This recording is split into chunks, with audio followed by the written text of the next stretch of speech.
Walking along the path at the roots of Pikes Peak, you take a fork in the road towards the Anselm Society Digital Pub.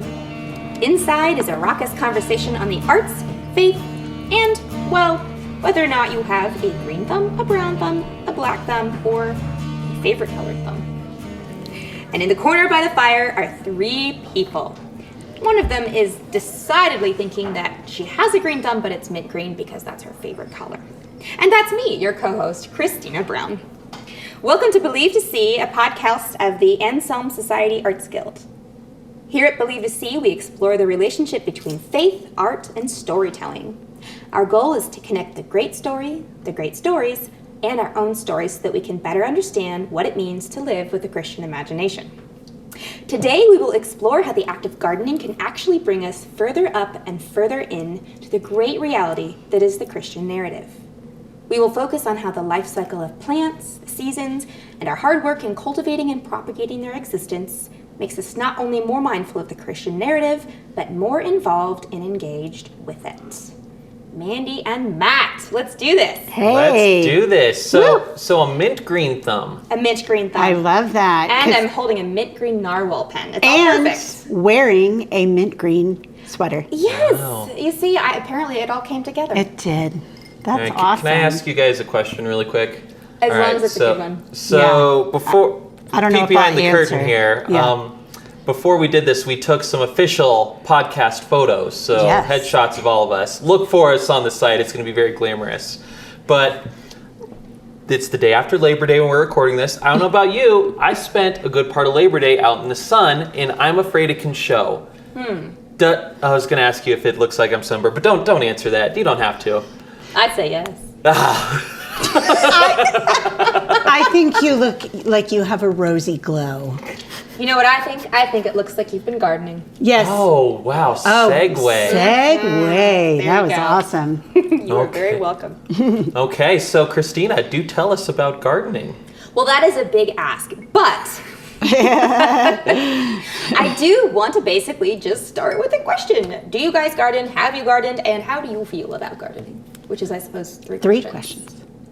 So, you might be able to call what I do gardening. So we have the house, so, we have front, back, they're small yards, but they're enough to do some gardening. Danielle does the creative side, so like picking flowers, planting them, watering them, all that stuff. I kind of do the front end grunt work maybe. So I pull weeds, I mow, I chop down those, weird weedish volunteer trees that grow up. So I do some of that, but not the more precision stuff. And I kind of wish I did, because I've actually been thinking that recently. I could get more into it. Really? That's cool. What makes you say that? Just really curious. Yeah, well, actually, yesterday, my family went on a trip to the Botanic Gardens up in Denver. Awesome. And we have an Anselm reason for it. Danielle was reading The Secret Garden to the boys, and we finished the book. So to celebrate, we went up to the Botanic Gardens. And I was wandering around there looking at some of the stuff. It's like, hey, this is great. Why can't I do this? Yeah. And before all the laundry list of reasons why started accumulating, we recorded this podcast. So That's great. That's exactly where I want you. Yeah, so you're still in the dreamlike state. No, but see, that's where I get to convince him that he can. Oh, 100%. Exactly. Yeah. So for me, I actually used to not garden at all because I had this, it's sort of like me in math. I believed I couldn't. So I would kill everything and it was just discouraging. And so I sort of had this identity in my brain that I was a brown thumb. And then the pandemic happened. And my daughter Bethany is huge into houseplants, and she was encouraging me, no, you really can do it. And she got me a moisture meter. Key, people, moisture Like an meter. indoor moisture meter? Yeah, it's just this cool. little stabby thing that you stab into the soil. They're available on Amazon, but I despise Amazon, so please don't They're also available at Walmart and Target and all the other non-Amazon places. And Amazon's too much of a giant corporation. Buy it at Walmart. Yeah, I know. Okay. Another podcast, sir. Anyway, but they're also available at like plant stores and stuff. And it just really, I don't know, it tells you if your plant really does want water or not. What a concept. So that's cool. So all of a sudden I have not killed any plants since 2020. And so then that made me go, maybe I could do outside too.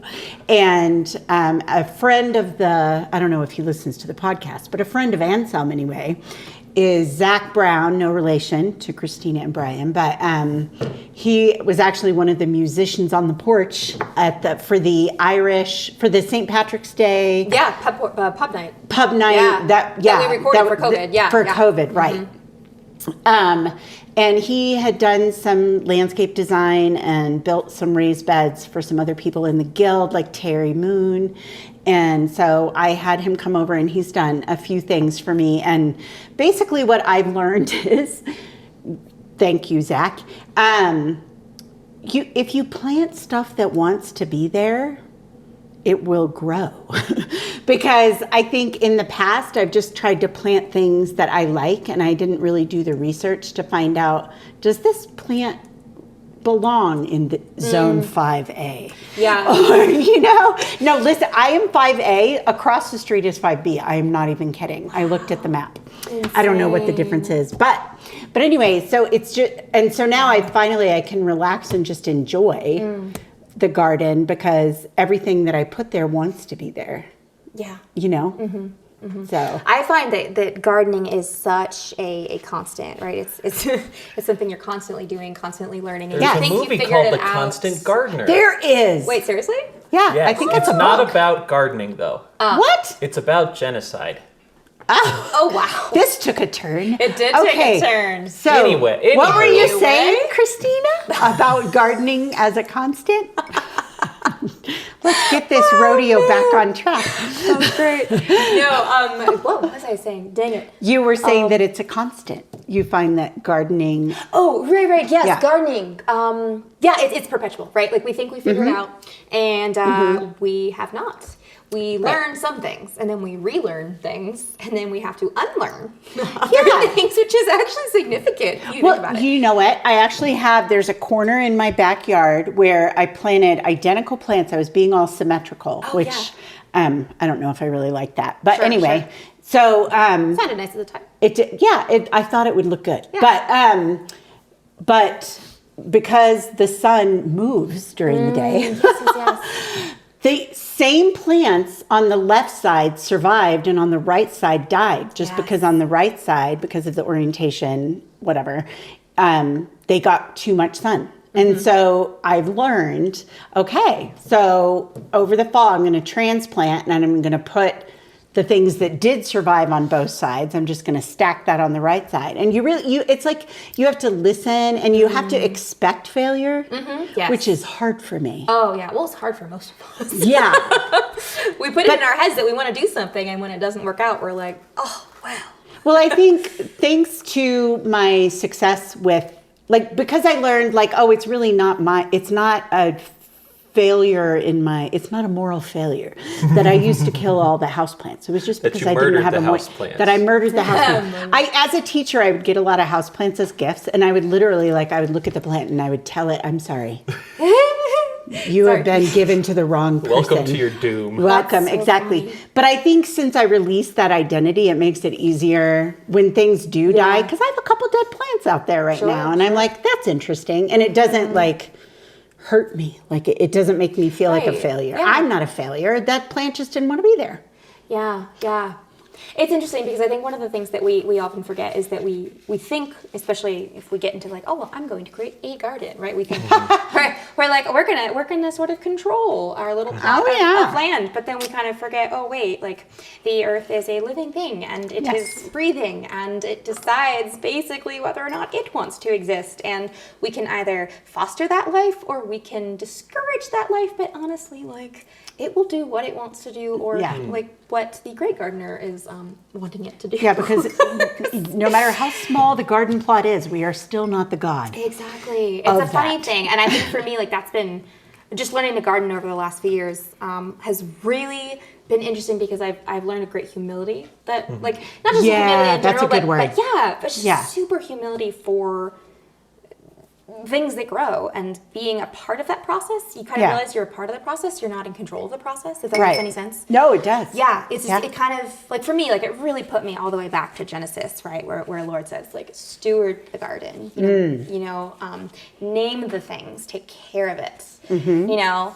It doesn't say, like, maintain its life, you know, like we foster it, we encourage it, we nurture it, we help it when it's infected or sick, like fungus in the soil, right? We treat it, you know, aphids, by ladybugs. It's great. Oh yes, they chomp them up. Yes. But basically, it kind of like reminded me like, oh wait, like you can't just say, I'm gonna create a garden and like it's impossible to create exactly the garden that you want because you're There you limited go. by things about the climate, the soil, all these stuff that are totally beyond your control. Right, which you might not know at first, you know? Well, you start realizing, oh wait, the atmosphere in Colorado literally will not allow this plant to It will survive. not allow the plants I grew up with. Yes. And that was something I had to grieve. It will Oh, me not too. allow, because I grew up in the Southeast. I'm not Same. going to be able to grow magnolias. You're Northeast. Northeast. Northeast. I grew up in Georgia and South Carolina. Yes, I was Virginia. And there you go. Right. There's no azaleas here. No magnolia trees. No gardenias, no magnolias, no Dogwood camellias, trees. no dogwood trees. That was my absolute favorite tree in our yard.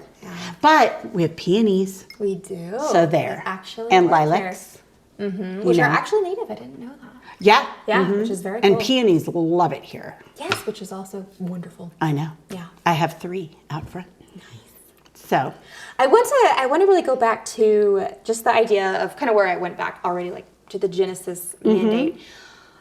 What do you think if we were all to kind of look at our backyards? Like, what do you think that would look like if we were all to say, what do I do with my backyard given that God asked us to steward the earth? Oh. Can I ask a question that takes us a half step back, maybe? Yes, and if I'm please. jumping ahead in what you have in mind, just Jumping let me ahead know. by going back. I love it. Okay. I just sort of time Retreat to traveled. move forward. Right. But Back to the Future Part 4. one of the things that I've been wondering is the idea of, if you look back at Genesis, why was it a garden in the first place? Why wasn't it, Adam and Eve are just in the wilderness and they're at one with wilderness? Why isn't it just, creation is just so beautiful, let's just not do a thing to it and let it be natural? Why is there this concept of cultivating and maybe even artificiality that a garden implies? Interesting. I wouldn't have thought artificiality. I would have thought curation. I would have thought artistry.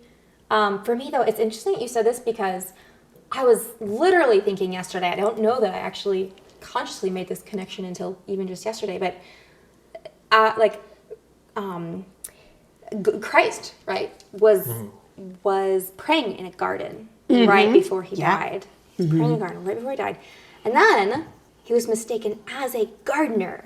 Oh, that's very true. first time he was he reappeared to people. Yeah. And so I did not think about that before. And of course we were placed in a garden. I don't know. I just think there are so many crazy connections there that we don't necessarily think of.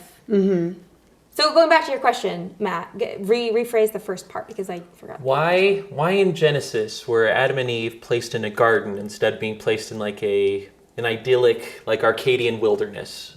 Right. Because you said artificiality. Yeah, right.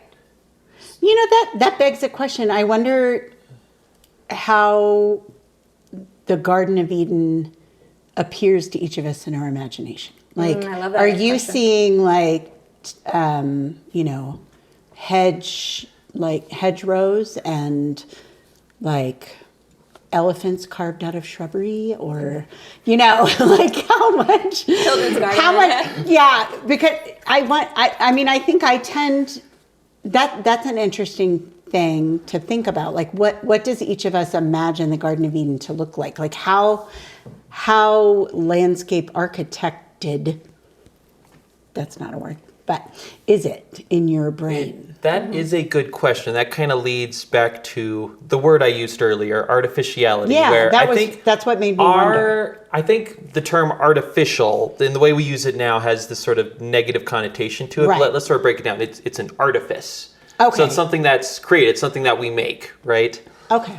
So I think that is one part of it. Just because it's made by humans, it's not like artificial, So you're kind of going turf. back to the root word of it? Yeah. Artifice? It's something Etymology, something baby. that human Okay. beings created. Yeah. Like it's not something that would just exist in a state of nature. It was arranged by, but Yeah, God did, right? I'm staring up to the listeners. I'm staring up to the ceiling. Did God design Eden or did Adam and Eve? I don't know. Where's my Bible? Can I just point out that art is in the word artifice? Yes. Yes, And absolutely. artificial. Yeah. And also related to that, if I recall this correctly, so a lot of folks in like the ancient world, so like ancient Near East, like where the Bible came out, but I think this is more like general for just human beings. Up until very recently, unspoiled nature didn't have the sort of unfettered good connotations in our head that it does now. Right. Like Yes. the wilderness wasn't necessarily a good place. Wilderness was dangerous. That was Yes. chaos. Wilderness is death. Chaos, Yes. exactly. That's set against Yes. human civilization, which is like this little sea of order and the potential for life amid this sea of chaos. Right. So the question is, how much civilization was there in the garden? Yeah, enough where you can tell, like, within the narrative, it seems like that's it, right? There's some sort of human... Well, yeah. Because there was the trio of trees, which is very, designed. Yes. What I love is that you use the word chaos, and then we talk about chaos and creation. Yeah. And so that idea, right, of yes, you're very right. Like there's not really an untouched place on the planet right now as far as what we, can explore with satellites or Right. our own bodies. Like, oh, I'm gonna just take an airplane to Southeast Asia today, and I'll Right. get there like in 2 days, which is fine. That was just not a thing. So it is interesting, Matt, I think that you pull that sort of from chaos to creation, and the symbolism of a garden communicates to God's people that he created for us, right? Like we are his creation. He created for us, and he asks us to continue the creation. Which is an invitation to It's an subcreate. invitation. I love And that. To steward and to subcreate. to bring that along too, I'm pretty sure Pastor Ken from IAC was given a talk about this theme. He talked about how with Israel, in the days of like Exodus, finding the promised land, they carry around, the tabernacle with them. Yes. And the decorations on the tabernacle was like pomegranates, it's trees, it's Yeah. fruit. It's basically, they're carrying around their own like portable Garden of Eden. Yes. So again, in the midst of the wilderness where they're wandering for 40 years, again, wilderness, not happy and idyllic, it's chaos. Yes. Right. Yeah. They have this one little speck of light, this portable Garden of Eden that they're carrying around with them. And then again, take that forward to what the point you were making, Christina, where the Garden of Gethsemane, the resurrection is in a garden. Jesus first mistaken for a gardener. Like this imagery it goes all the way through. Yeah. The one thing I was thinking a lot about too, partly just throughout this last few years of gardening. Oh, and I should probably state for the podcast, the reason I keep referencing last year / last 2 years is because of the very first time since ever I have had my own land to actually start gardening. Right. So that's why I'm like... You left apartment living. I did leave second floor apartment living, and Woo! I have a yard now, and so I dove right in. So Yes. I just love it too much, but which yes has caused some tears and lots of humility. Yes. But I wanted you to grow. Why Yes. won't you grow? Yeah. Yes. But where am I? Oh goodness, I'm sorry. I lose myself so fast. No, that's all right. What was the last thing you said, Matt? I'm sorry. Talking about Jesus being mistaken for a gardener. And you can follow that point out even further. If you look at the book of Revelation, the new creation comes down as a city, which again, I think you can The find some civilization. Yeah, exactly. Yeah. Exactly. Like subduing creation. But not subduing in like the bad way. That's exactly what I was going to say. Because I think we tend to think of subdue almost as like sedating, but subduing is really ordering. Yeah, and we think of it as conquering, but it's not. It's not conquering. That's not how the etymology was originally. Correct. Yeah. Right. It's sort of like what you hopefully as a parent do with your children. You're subduing them. You're not crushing them. Crushing their spirits. You're helping them flourish. Yes. By guiding them. Yes. I remember part of what I was going to say, which is always a good start. Yeah. We chattered enough for you to get there. Thank you. I appreciate You're that. welcome. That's good. That's good.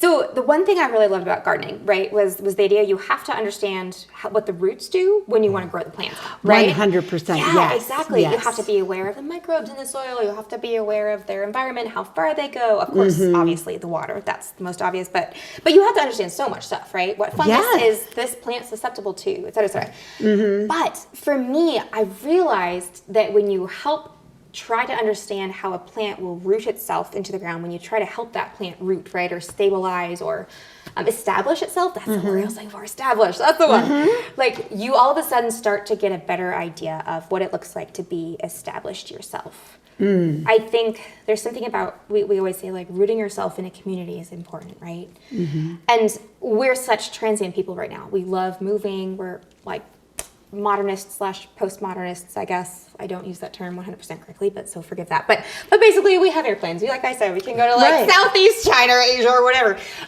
We're global. So, we're global, yes. But we're globetrotters.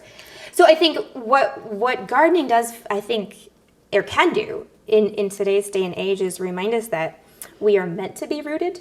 You know, we are meant to belong to somewhere. Yeah. And I think a lot of that context for us is lost. I think the Israelites, kind of like you said, Matt, they were lost in the wilderness. They were uprooted. And so when they did find a place, God was very, very specific about saying, plant gardens, eat their produce. And it was just a build, right? Yeah. And I am your God and you are my people. And I have promises for you. And no matter what it looks like around you. Exactly. I want you to live this out. Yes. Yeah. Bloom where you're planted. Even when they were exiled in they were still Babylon.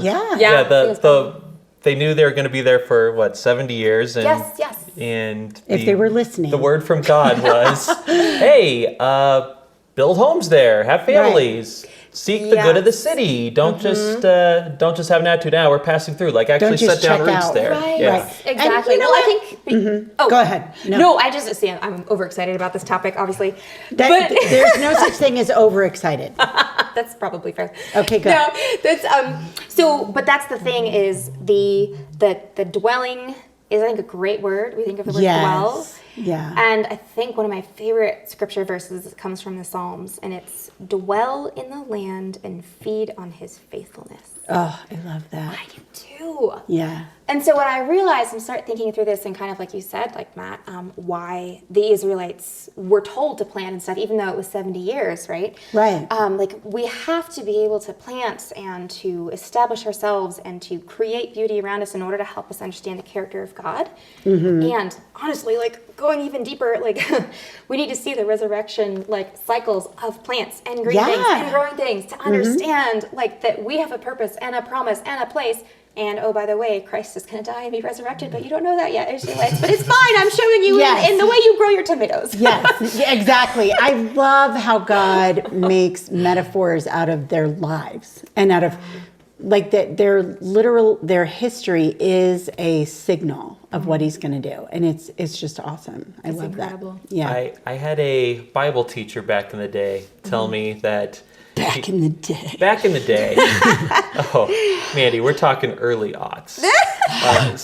Okay.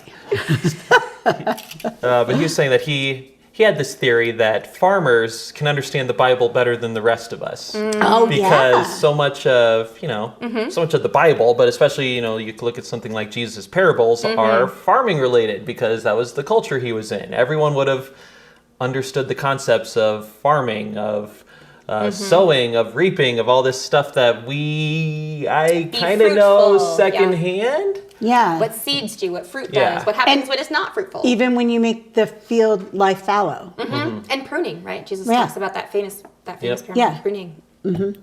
Yep, absolutely. So you can almost see, like I'm thinking we have a sister church in Rwanda, where in Rwanda they're much more agrarian society than we are in, in Colorado Springs. So, you wonder they probably understand a lot of this more intuitively than we do, because that's still their lived experience, parable of the sower and the seeds, all this stuff. Yeah. There's so much there that seems to, beyond it just being immediately in front of them, it does seem to have this sort of intuitive symbolism. And the dependence on whatever grows there. Like Peter did, my cousin funds an orphanage in Kenya, and so Peter has gotten to go twice, and I haven't gotten to go yet, because anyway, it doesn't matter.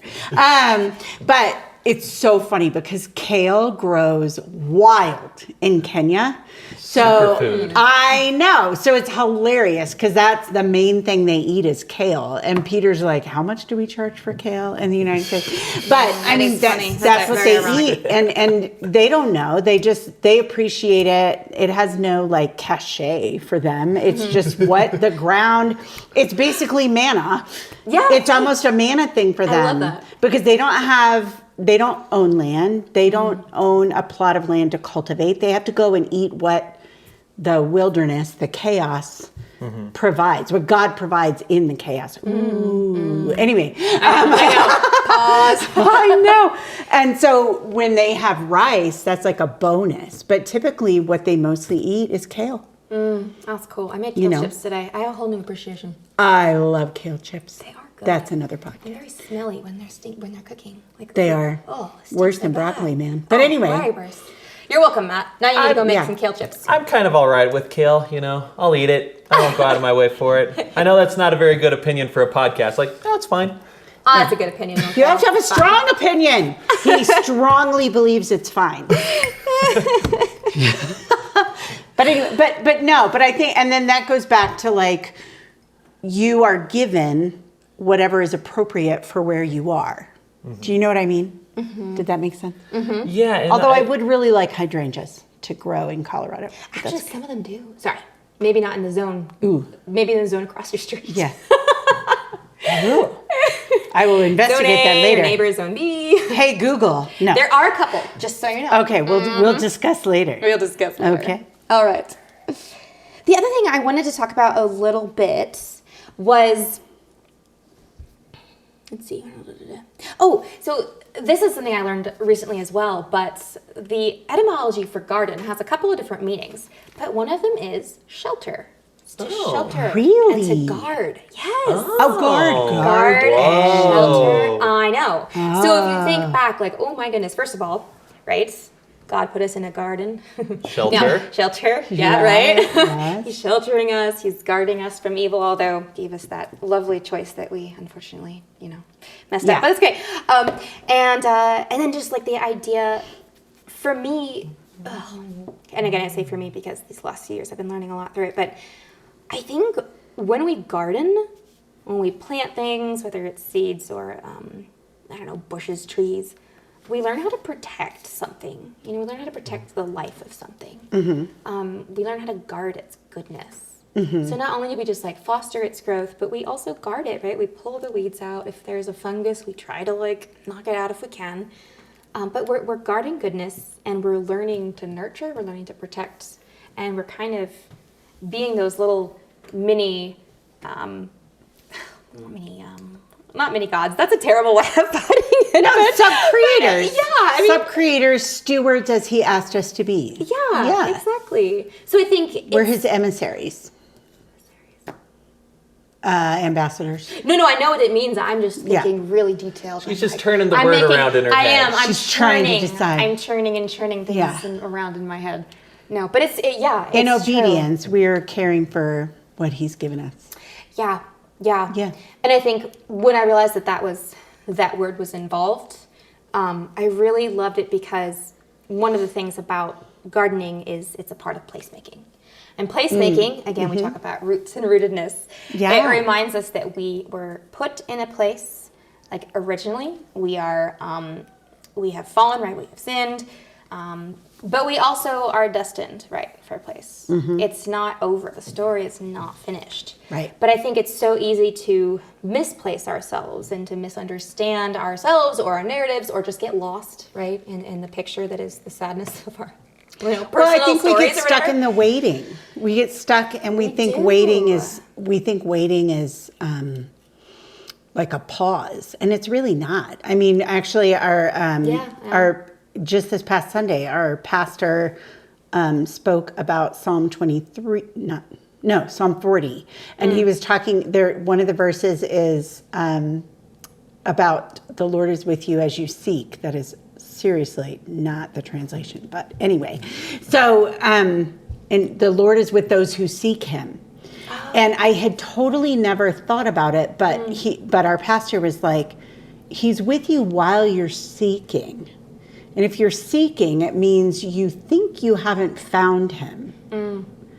Do you know what I mean? So I think a lot of times when we're waiting for like the end result, but God is with us all the time. He's with us, to go back to gardening, He's with us right after we buried the little seed and let it die. Yeah. He's with us before the sprout comes up. He's with us in the middle of it. And so the waiting is holy. The waiting is not stillness. Okay, be still and know that I am God. Cease striving and know that I am God. I know. But it's not, what am I trying to say? It's not passive. Right. It's not lethargy. Right. It's not laziness. And that goes into the garden concept too, I think. Yeah. Where you saying that, Christy, really drove home to me. Is like, yeah, a lot of gardening is guarding. Like, I have to guard it from weeds, pretty much every week. We have to guard it from squirrels. So we have that little fake owl, which supposedly works. We have And aphids. Yeah. Oof. I have to say, I get a little bit of perverse pleasure out of watching ladybugs eat the aphids. That's not wrong. I know. Have you ever watched? It's so fun. It's great. Oh, yeah. Yeah, so Get again, going, that's Matt, that's the idea Sorry. where, well, Mandy just imagines the aphid Hey, slaughter. Carnivore slaughter. Go back to my horror movie podcast. Yeah. No. But What was that genocide movie you were talking about? Yeah. Back to the horror. I'm kidding. Hey, death is part of gardening. The guarding Yes, guarding. is kind of a non-passive waiting, Yes, where yes. as the garden, like you're not making the You're garden not grow. doing anything. You're you create you help, create the conditions for it, and doing that allows the seeds and all the other stuff there to actually do the growing, and that can be pretty constant because Christina, you asked at the beginning, what our yards would look like, just sort of on their natural state. And if me and Danielle stopped doing stuff with our yard for even a few weeks, it would be chaos because, our grass would die without the water. Yeah. So big brown patches would form, then weeds would sprout up. There'd be all these like bushes and stuff growing up all over the place. Without our constant work with it, it would go back to wilderness very quickly. Yeah. Well, that's true. And I mean, I was telling you guys earlier when we were outside taking the photos, 4 of the trees in my backyard I didn't put there. Oh, cool. Squirrels and birds and whatever. that Let's part. not talk I about love how that. they got there. But I didn't put them there. Now, I have pulled up other ones because they were in places I didn't want them, like in the middle of the dang grass. Sure. But, And that's hard too. That's the painful part, right? Yeah. That's the part where you're like, well, am I killing this or am I transplanting it? Or, I know. But Yeah. no, it's a part of the stewarding process. No, it totally is. But like, I think that's one of the things I've really loved really, as about actually attempting to curate my surroundings, is to say, okay, this choke cherry just appeared. I didn't put it there, but you know what? All the birds really like it. It's working for me. I'll leave it. And I don't know. It's just cool how it's like the creation that God has made for us is just bursting to just continue to subcreate itself even. And it's fascinating to watch. Yeah, along those lines, there are a few types of flowers that Danielle has been trying so hard to get growing in our yards. Oh, yeah? Some with some success, some with less. But maybe our best flowers in our yard just happened to float there from our neighbor's yard. And yeah, we didn't do a doggone thing with it, but there they are. They just sort of blew on the wind or whatever, and they're our best flowers now. Yeah, and the squirrel is like, whoops, I'm sorry, I dropped that. Squirrel's not sorry, but... Again, that's what I love, right? I love that we are not in complete control. Like we sometimes like to think we are, right? We're in like, Park, like I don't know, we're in like 30% control. But yeah, life, it's bursting. Like that is the world God made, is one that is just bursting. It's irrepressible, and you have to go like take care of it. And you know, it's a dandelion, and it's cute when your kid brings it to you, but it's not cute when it's choking out your peonies. Well, and you know, my peonies, I bought bare root ones because I'm cheap, and the ones that were already budding were like 4 times the price. And come to find out, if you plant a bare root peony, listeners, they won't bloom the first year. That's true. They probably won't bloom the second year. They might bloom the third year. Right. So I mentioned earlier that I have 3 peonies. They have yet to actually bloom for me because I planted them in 2020. But I have faith that next year I'm ready for my peonies to actually bloom. But I still like them. I'm excited. But you know, my mom is like, I told my mom about that, and she was like, "Oh no!" Like it was this catastrophe, and I'm like, you know what? It's all right. Patience. Because how much more am I going to appreciate? Garden. No, but really, like how much more excited. So just anyone who follows me on Instagram, just get ready, because as soon as those peonies bloom, sorry, Winston, you are going to be booted off the Instagram feed because it's all going to be about the peonies. That's fair. Okay. The 3-legged dog has to take a take a break. Take a back seat to the peonies. So, Christina, I don't mean to be nosy here, but I couldn't help but notice that you were writing something down. Yes, I was. Yes, that is true. I do love to take notes. Yeah, he calls you out when you just, you know. Good to know. So I'll just like take a hat. Yeah, you need like one of those like test, like those cardboard shields. If you don't want Matt to make a comment, like the old voting booths. He will comment on everything you do. That's okay. That's true. You were a walking commentary. Thank you. It's true. That's why he's here. So yeah, well, I was just thinking more on that verse, dwell in the land and feed on his faithfulness, and it really. Gardening really is, I mean, you can boil it down to a lot of things, which is kind of why you can't boil it down, which is kind of why it's beautiful and big and vast and wonderful, and we can't put words to it, really. We can't, but we're going to try. We're going to try, that's the beauty of it. Because this is about words. It's about words. The podcast. We're artists. We try to put words in things. We try to put feelings and visuals and things. Yeah. Yes. But it really is, I think, an invitation to dwell. And I love that word, an invitation to dwell, to root ourselves, and to feed on his faithfulness. Yeah. And you think about that entire verse, and you can think about it in a cosmos, like image of a cosmos seed. You think of it, you see it in your mind's eyes. Yeah. Well, I mean, any seed, really. But I know, just but cosmos thinking, go nuts. Like this passage, they do, I love them. Yeah. But this passage, right, you could think of it as like imagining a single plant that is staying put, it is growing its roots, it's dwelling in the love of God, it is feeding off of the richness of his goodness and his beauty and his provision, right? And so it's such a beautiful analogy / allegory of what we are. And so gardening and doing that in your own backyard really can humble you. Yeah. And just basically say, oh, this is what we're supposed to do as Christians. I see. 100%. Well, I mean, one of the prayers that pops up in Book Come Prayer most frequently is, Jesus saying he's the vine and we're the branches. Yeah. So that's one of the fundamental animating metaphors there. Yeah. And related to that is... I'm thinking about my neighborhood, where I live in a neighborhood where, several folks on the street have been there for decades and decades. And you can tell who's been there a long time because they're the ones who actually have good gardens. And I think one of the reasons for that, because, like Danielle's been like asking some of them, like, hey, what's your secret? How do you do this? And they kind of just like, grr. And when you get down to it is they have had years and years of basically trial and error of dwelling there. And finally, they figure out what works for this patch of ground where they are. if they're even to move to the other side of the city, maybe they wouldn't be able to do this. But because they're on this particular patch of ground, they know how to do it. And because of that, they, on that one little place where they are dwelling, they have the plants that are growing. Mm-hmm.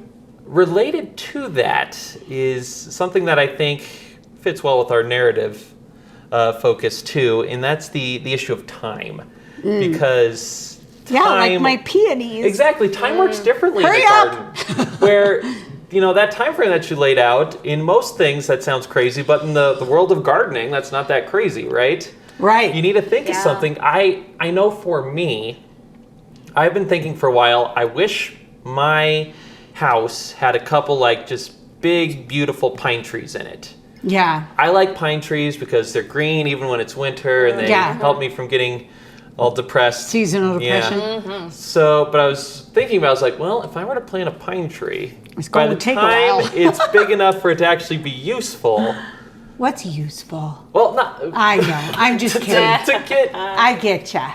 To get the image I have, that's years down the road. And the trees I do have in my yard, they are big and beautiful now because someone 50, 60 years ago, who's probably long dead, planted it. And now I get to enjoy it. They're probably buried underneath it. Oh, I'm just kidding. Back to the horror. Why do we keep I doing know. horror? I'm sorry. I'm sorry. I actually like that idea. There's something beautiful about that. Jinx. Do you know what? They're at Feeling Gardens on Austin Bluffs. They have one of those little placards, and they put little sayings on there, marketing, whatever. And a couple months ago, they had the best time to plant a tree was 30 years ago. The second best time is today. Yeah. Dun dun. I mean, it's funny that clip is supposed to be. It's so true. There's also a Greek. I think it's Greek proverb that says something to the effect the wisest men are the men who plant trees knowing that they will never sit under them. I was like, I love that. So Matthew. Am I going to have to be that guy? How wise are you? I like it better when the wise person was the one who planted the tree for me. Well, I don't want to be the one planting it for somebody else. You're a wise guy. Come on. Oh, okay. All right. I guess that makes sense. No, go plant one tomorrow. Not today. It's too late. Plant it tomorrow. That was great. That was great. So I couldn't help but notice that we're running a little low on time. So can I share sort of some closing pitch for you? As long as I'm allowed to share a couple closing thoughts. You're allowed to do whatever. Mine You're is in charge, mine is girlfriend. weirder. So yours will probably be on point. Well, I got nothing, so y'all have time. So you should probably go first, Christina. Is it related or unrelated? It's related to plants. But it's on the okay. Yeah. It's Christina's call. I'm building tension. I am the listener. So I will say something serious, and you will end with something silly. Is that perfect? That sounds on brand. It does, doesn't it? Yeah. It's great. I love it. Okay. All right. So the other thing that I was really, really wanting to talk just a tiny bit about, or just to throw out there, because I was thinking a lot about sheltering and dwelling, and we have so many and have had so many refugees just throughout our history, not our history in general, but the global history, right? There's so many people, including starting with the Israelites, who were pushed out of their cities and their homelands. Yes. And I can only imagine how destabilizing that is, how lonely and isolating it is. And so to me, as I was thinking through this, and the idea of coming to a place where your culture is different, your language is different, you still have the grand uniting language of the earth. And I don't think that was an accident. I think that there are no language barriers when it comes to sowing seeds and growing and cultivating. And of course, there are things to learn along the way, like, this climate is not the climate I came from. But you don't actually have to speak the same language as the place that you were exiled to, right? Or that that you ran to, right? From you actually can find a place and call it home and be able to nurture something that reminds you, I think, in the Christian narrative, that we were meant to dwell, and we have a beginning, and we have an end. And our God is with us through all of that. I think he's with us when he places us in a place. He's with us when we go to a frightening place or a different place. And then he's there to carry us forward into where we're meant to be in the very end. To bring us home. To bring us home. Amen. Yeah. So that word dwell, I just think a garden reminds us of dwelling with the Lord, both then, now, and future. Yeah. So it's all about love, you guys. It is. It's always about love. And related to that, Really? Is it really though? No, this really is. I'm doing a serious point, and then I'll transition to my perhaps we're not ready. as serious. We're ready. I was listening to Amy Lee, member artist / recently retired leader of the Arts Guild. /awesome human. Awesome human. She was talking about gardening. It was you two giving a talk together, Christina, and she was talking about how she named her home. Lost Imagination Redeemed Conference. Everyone come to the Imagination Redeemed Conference this year. All right. Woo! Wow. Pitch done. Okay. But she's talking about how she named her home Ithilien, which you Lord of the Rings nerds will know is this land that is sort of in between Gondor at the base of Mordor. That for a while, Mordor takes over and it's all gray and gross and dead. But then at the end, it becomes beautiful again. It's the Garden of Gondor at the end. So it's this idea of this little outpost of the kingdom at the base of even all this death and suffering and chaos. Yes, and it was nicknamed the House of Healing, too. Very nice. Oh. Yeah, isn't that cool? That is cool. I should probably read The Lord of the Rings. You should. I've read The Hobbit like 4 times. I'm actually rereading them as we speak. Okay. How many I'm times a have you read Narnia. that? Just out of curiosity. I'm typically a Narnia girl. Well, that's okay. I mean, my cat's named Lewis. So can I tell you something weird? When you're, I think when you're young and you're reading through Lord of the Rings the first time, you get the idea that you're just sort of plowing through the first few chapters till you get to the good stuff. Oh, sure. Now, as a grown-up, those are my favorite parts. Aww, I love Hobbiton and all that stuff so much. I wish there was wise. more. Plant that tree, dude. Plant that tree. That's right. Speaking of planting, can I share with you the plants Why I do you was keep asking? Are we going to say about no? cultivating? Yes. Okay, so let me give you some background here. I wish I could keep a whole bunch of weird pets in my house, but Danielle, perhaps wisely, has nixed my idea for the giant salamander, the tarantula, the iguana, all the stuff it's nixed. Well, you do have 4 children. And they would love the tarantula. Well, okay. But maybe not Jane. she would be raised with tarantulas. She would and be she'd raised love with them. tarantulas. But I like tarantulas. I'm just talking about maintenance. I thought something that would fill that niche, but in a plant way, would be cultivating carnivorous plants. They sell plants where it's like you put a little fly on them and they eat them, and I think that would be so fun. I keep them on a windowsill. So awesome. Yes. So you agree with me here? I do. Uh-oh. Did you just recruit me into an argument? All right. Uh-oh. Sorry, Danielle. I'm thinking about just keeping them in my office, and then Danielle will come visit, and I'll just have a whole thing. But there will be no flies, no surviving flies in your office. There's quite a few carnivorous plants, actually. There are. They're so cool. Yeah, they're really cool. They're mostly not local, so you really would have to do some real nurturing there. Do you know that's kind of horror movie-ish? I'm just saying. So Twilight. Listeners, that could be my cultivating project. The pine tree that somebody 30 years from now can enjoy. Yeah. Yes. Meanwhile, he's going to cultivate things. Carnivorous plants. Yes. That will be for the here and now. Okay. And the pine tree will be for the future. All right. All right. So, Christina, what a legacy, man. Thank you. Yeah.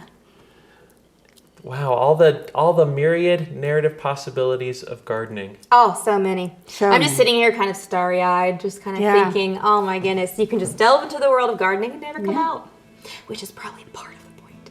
Yes. Why am I whispering on a podcast? It probably doesn't work very well. I don't know. I guess we'll find out. Well, things are winding down at the Anselm Society Digital Pub. The fire is down to embers, the customers are trundling home, and you've polished off your final glass. Once again, Believe to See is a podcast of the Anselm Society Arts Guild. To find out more about the Anselm Society, please visit us at anselmsociety.org. And while you're at it, please rate and review the show on iTunes, Spotify, or wherever you happen to get your podcasts. Thank you again for joining us, and we'll see you next time.